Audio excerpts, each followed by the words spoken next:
செய்தி கூறுங்கள். நம் குதிரைகளுக்கு காயம் ஏற்பட்டுள்ளதா? ஏன், எதனால்? மலைப்பகுதியில் குதிரைகள் வேகமாக அகப்பட்டிருக்கும் போது பாறைகள் சிறியதாக ஏற்பட்டது. ஓ, அப்படியா?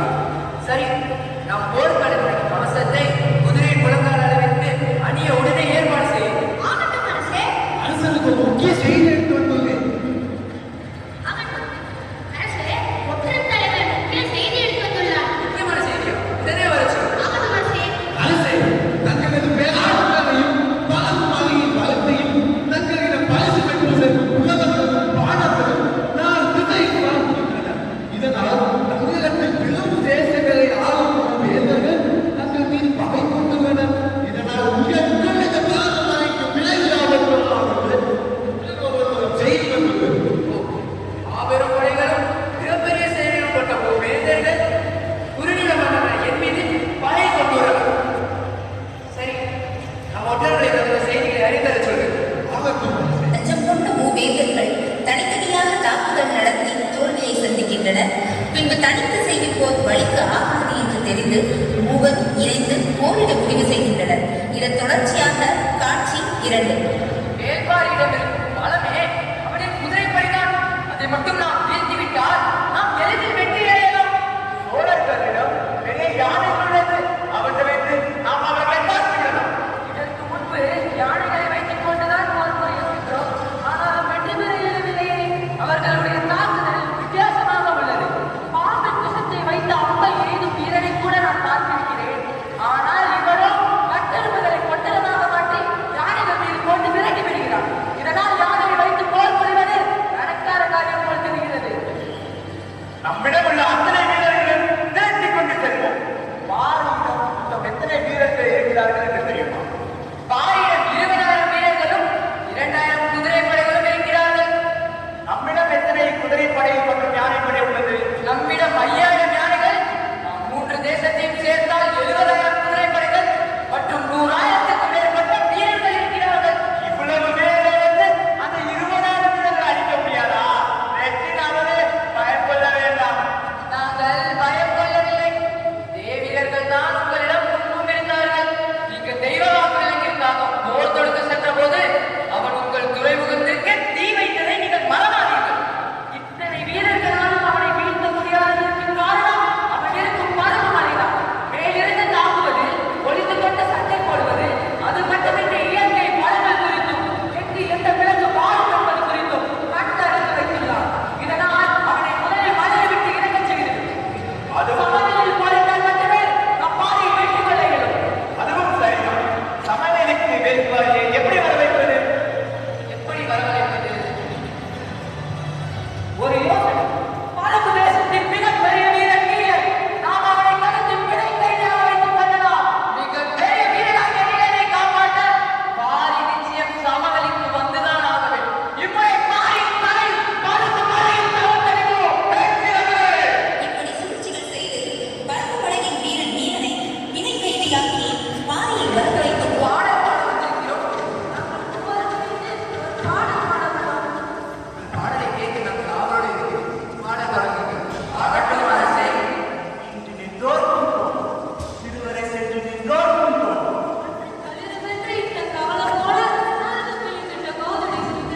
பசும்பு ஒழுகுன்றி தேவி சிறுக்கை நெடியோம் உண்டு.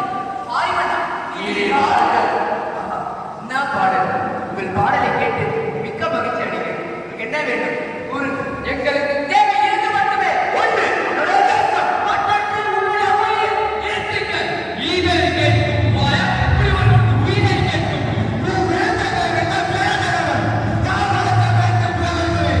கோபம் வேண்டாம். அமருங்கள். அமைச்சரே, வேதனை வென்ற வேந்தர் என்று கூறினீர்களே, என் முன்னே நிற்பது அந்த வேந்தர்கள் தான் என்று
என்பதை வென்றவன்.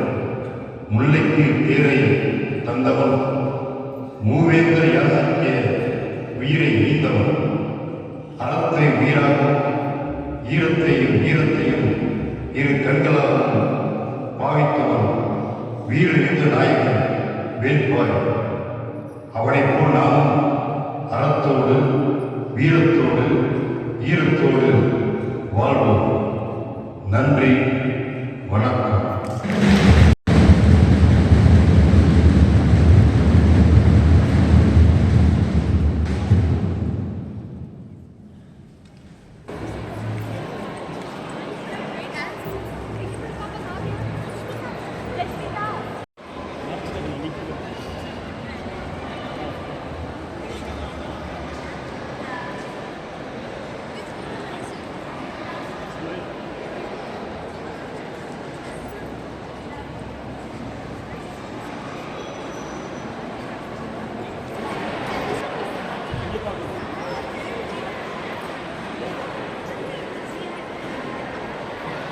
ட்ராமா என்ன அந்த ஒரு பேர் தெரிய மாட்டேங்கிறாங்க.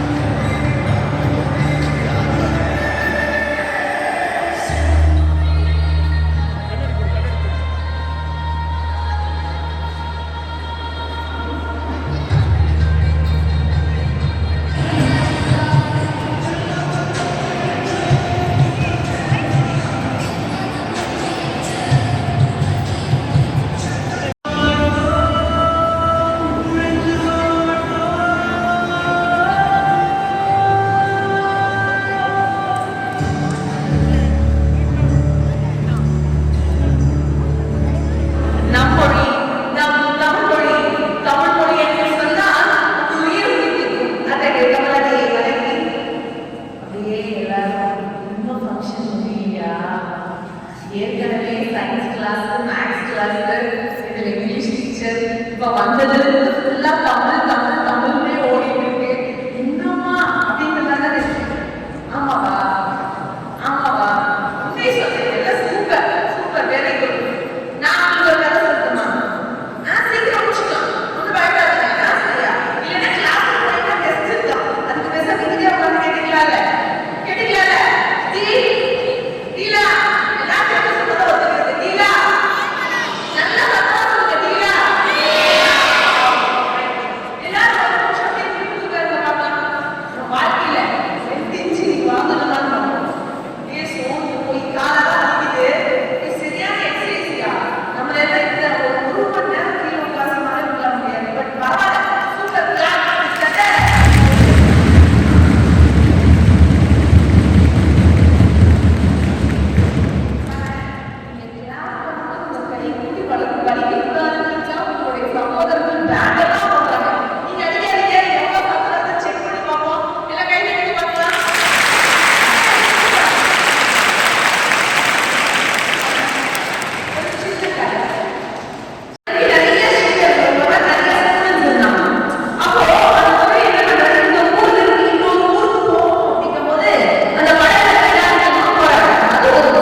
எல்லா ஆண்டும் தமிழ் இலக்கிய மன்றம் பள்ளி அனைவரையும் அழைத்து இதே மேடையில் தொடர்ந்து நல்ல முறையில் சீரும் சிறப்புமாக செய்து கொண்டிருக்கிறார்கள்.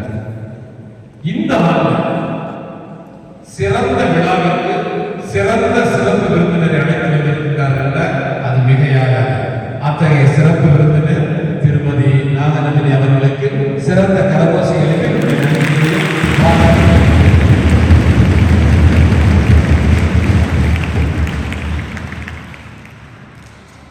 நிறைய அழகில் சிறப்பு விருந்தினர் கொடுத்திருக்காங்க.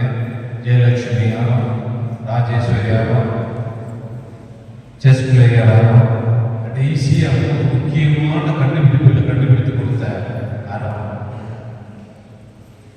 10 ஆண்டுகளும் 20 ஆண்டுகளும் கழிந்த பிறகு இந்த 1001 அத்தகைய அறம் செய்யக்கூடிய ஒரு நல்ல மாணவன் மாணவியாக வந்தீர்கள் என்றால் அதுதான் இன்றைய நாகநந்தினுடைய உரையும் இந்த அந்தோனியார் மேல்நிலைப் பள்ளியில் செய்யக்கூடிய மிகப்பெரிய கடமையாக இருக்கும், பண்பாக இருக்கும். வருவீங்களா மாட்டீங்களா? அதுதான் இலக்கிய மன்றத்தினுடைய மிகப்பெரிய இலக்கு, குறிக்கோள், முக்கியத்துவம். இந்த விழாவினை சிறப்பாக செய்த முக்கியமான 5 நபர்கள் நான் அன்போடு மேடை கலைக்கின்றேன். தமிழாசிரியர் திரு தனசீலன் அவர்கள்,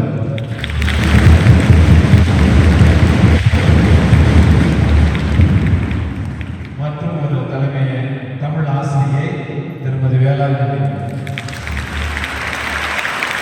தமிழாசிரியர் திரு லியோ ஐயா, தமிழாசிரியர் திரு பிரிட்டோ அவர்கள், தமிழாசிரியர் நான்சி,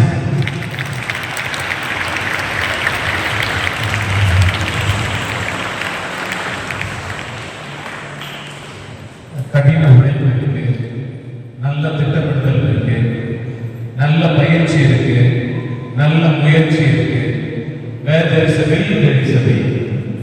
இந்த 5 தங்களுடைய கடின உழைப்போடு நல்ல முயற்சியாக இந்த விழா சிறப்பாக அமைந்தது. நாம் பள்ளியின் சார்பாக நாம் அனைவரும் சிறந்த கரகோசைகளுக்கு நன்றியை பாராட்ட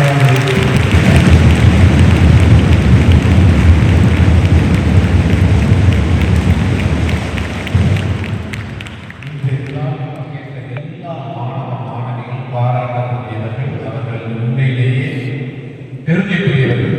எல்லோரையும் இன்றைக்கு மேடைக்கு அழைக்காவிட்டாலும் நாளைக்கு நான் நல்ல பாராட்டுறேன். குறிப்பாக 3 மஸ்கெட்டியர்ஸ் சொல்லுவாங்க இங்கிலீஷ்ல, அல்லது அபூர்வ சகோதரர்கள் சொல்லுவாங்க. நான் நம்ம ஸ்கூல்ல 2 பேர் அபூர்வ சகோதரிகள், பவியாஞ்சலியும் கரணி பிரியாவும், அக்காவும் தங்கச்சியும். They were really rocking the stage today. Please come to the stage. சிறந்த கரகோசைகளுக்கு நம்முடைய பாராட்டையும் நன்றியையும் தெரிவித்துக் கொள்வோம்.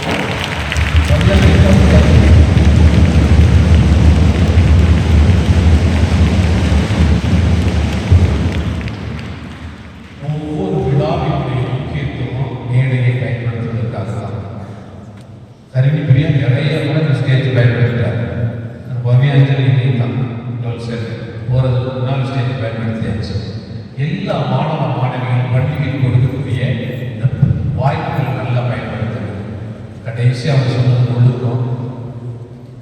என்றைக்கு அது இருக்கும், தானா கல்வி செல்வம் நம்மளை தேடி வரும். தேவையில்லை. மீண்டும் ஒரு முறை இன்றைய இலக்கிய மன்றம் சிறப்பாக நடைபெற உதவி செய்த அனைவருக்கும் மீண்டும் ஒரு முறை நன்றியை கூறி விடைபெறுகிறேன். நன்றி, வணக்கம்.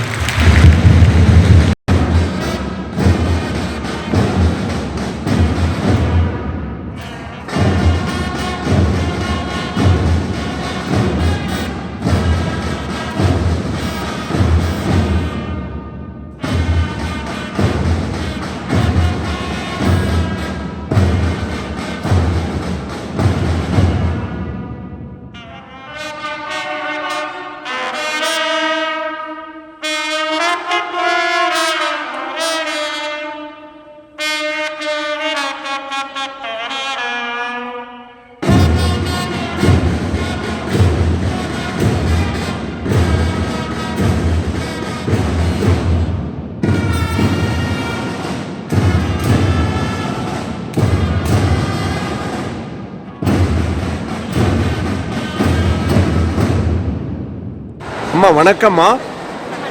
நாங்கள் நீலமலை டிவியிலேருந்து வந்திருக்கிறோம். இன்றைக்கு நடந்த இந்த நிகழ்ச்சியில் ஃபங்க்ஷனில் உங்களுடைய அந்த தொகுப்பு சிறப்பாக இருந்தது. இந்த வர்ணனையான பேச்சுக்கள் அடுக்கு மொழியில் பேசுறதுக்கு எப்படி கற்றுக்கிட்டீங்க? டீச்சர்ஸோட ட்ரைனிங், அவங்க கூட நாங்கள் ஒத்துழைச்சனால தான் இதை எங்களால் பண்ண முடிஞ்சிச்சு. நீங்கள் 2 பேரும் சகோதரின்னு சொல்லி சொன்னாங்க. யார் இதில் மூத்தவங்க? நான் தான். உங்கள் பேர் என்னம்மா? அபியாஞ்சலி. உங்கள் பேர்? இது எப்படி நீங்கள் 2 பேரும் ஒற்றுமையாக செஞ்சீங்க? 2 பேரும் எப்படி ஒற்றுமையாக இருக்கோமோ அதே மாதிரி இதை செய்யறதுக்கு ஒற்றுமை தான் தேவை அப்படின்னு சொல்லி 2 பேருமே ஒன்றா ப்ராக்டிஸ் எடுத்து வீட்டில் ரொம்ப எளிமையாக சொல்லி கொடுத்தாங்க. இதில் யார் இது சிறப்பாக கற்றுக்கிறதுக்கு? நீ அக்காவுக்கு கற்றுக் கொடுத்தியா இல்லை அக்கா உனக்கு கற்றுக் கொடுத்துச்சா? தங்கச்சி அக்காவுக்கு கற்றுக் கொடுத்தா. அக்காவை விட இதில் சிறப்பு வாய்ந்தது தங்கை. தங்கை பேர் மீண்டும் ஒரு முறை ஹரிணி பிரியா. இப்போ இந்த ஸ்டேஜில் கூட இந்த பிரின்ஸ்பால் அவர் கூப்பிட்டு யாரையும் பாராட்டாமல் உங்கள் 2 பேரை சிறப்பாக செஞ்சீங்க அப்படின்னு சொல்லி பாராட்டினார். இத்தனை மாணவர்கள் மத்தியில், இத்தனை ஆசிரியர்கள் மத்தியில் உங்களை பாராட்டும் போது உங்களுடைய மனநிலை எப்படி இருந்தது? ரொம்ப மகிழ்ச்சியாக இருந்துச்சு. எங்களால் அது சொல்லவே முடியாது. ஏதாவது ஒரு உதாரணத்தை சொல்லுங்களேன். எப்போதுமே நான் ஃபஸ்ட் இப்போ ஸ்டேஜ் ஏறினதே இல்லை. இவ தான் ஃபஸ்ட் டைம் ஸ்டேஜ் ஏறிட்டுங்களா. இவனால இப்போ நான் ஸ்டேஜ் ஏறினோட எல்லாத்துக்கு முன்னாடியும் அவர் பாராட்டும் போது எங்களுக்கு அது ரொம்ப மகிழ்ச்சியாக இருந்துச்சு. இதுதான் முதல் மேடை ஏறி வர்ணனை. ஆமாம், முதல் மேடை ஏறி வர்ணனை தொகுத்து வழங்கியதை தலைமை ஆசிரியரே உங்களை வாழ்த்திட்டாங்க. எல்லோரும் வாழ்த்தியதை போல தலைமை ஆசிரியர் வாழ்த்தியது என்றீங்க. ரைட், மீண்டும் உங்கள் பேரை சொல்லி நன்றி சொல்லுங்கம்மா. என்னோட பேர் ஹரிணி பிரியா. என் பேர் அபியாஞ்சலி. ரொம்ப நன்றி. குன்னூரில் சிறந்த மேல்நிலை பள்ளிகளிலே ஒன்றாக இருக்கின்ற சென்ட் ஆண்டனிஸ் புனித அந்தோனியார் மேல்நிலை பள்ளி சிறப்பான தமிழ் இலக்கிய மன்றம் நடத்திய அறம் செய் என்ற நிகழ்ச்சி சிறப்போடு நடைபெற்றது என்றும் இதில் அந்த பள்ளியினுடைய கரஸ்பாண்டன்ட் தலைமை ஆசிரியராக இருக்கின்ற டாக்டர் அருட்சகோதரர் தாமஸ் செல்வம் அவர்கள் சிறப்போடு இதனை வழிமொழிந்து அழகாக சிறப்பான நிகழ்ச்சியாக இருந்தது என்றும் பேசி இந்த நிகழ்ச்சியை சிறப்போடு நிறைவு செய்தார் என்றும் இதில் மாணவிகள் பங்கெடுத்த அனைத்து நிகழ்ச்சியுமே அற்புதமான நிகழ்ச்சியாக இருந்தது, பலரும் பாராட்டினார்கள் என்று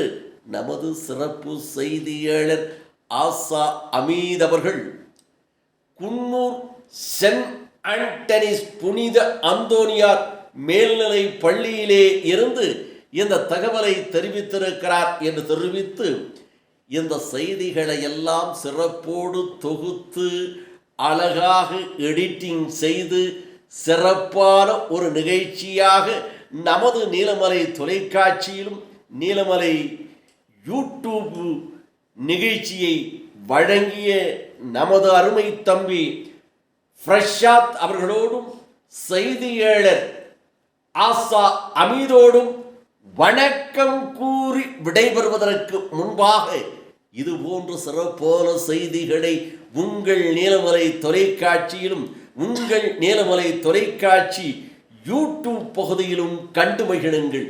உடனுக்குடன் பார்க்க என்எம் டிவி யூடியூப் பகுதியிலே இதுவரை நீங்கள் அங்கத்தினராக மாறாமல் இருந்தால் உடனடியாக சப்ஸ்கிரைப் செய்து பெல் பட்டனை அமர்த்தி அங்கத்தினராக மாறினால் இனி என்ன எப்போது வேண்டுமையானாலும் இதுபோன்ற செய்திகளை கண்டுகளிக்கலாம் என்று தெரிவித்து குன்னூர் பகுதியிலே சென்ட் ஆண்டனிஸ் புனித அந்தோனியார் மேல்நிலை பள்ளியில் நடைபெற்ற இந்த நிகழ்ச்சியை நமது சிறப்பு செய்தியாளர் ஆசா அமீத் அவர்கள் சிரமத்திற்கு இடையிலே எடுத்து நமது நீலமலை தொலைக்காட்சியிலே தந்திருக்கிறார். நமது ஒளிப்பதிவாளர் எடிட்டர் திரு பிரசாத் அவர்கள் சிறப்பான முறையில் தொகுத்து வழங்கியிருக்கிறார்.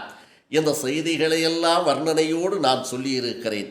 இது எப்படி இருக்கிறது என்பதை நீங்கள் யூடியூப் பகுதி கமெண்ட் பாக்ஸ் பகுதியிலே உங்களது கருத்துக்களையும் பதிவிடுங்கள் என்று பண்போடும் அன்போடும் கேட்டு நகர்வள பகுதியில் வணக்கம் கூறி விடைபெறுவது என்றென்றும் உங்கள் நீலமலை அன்பில்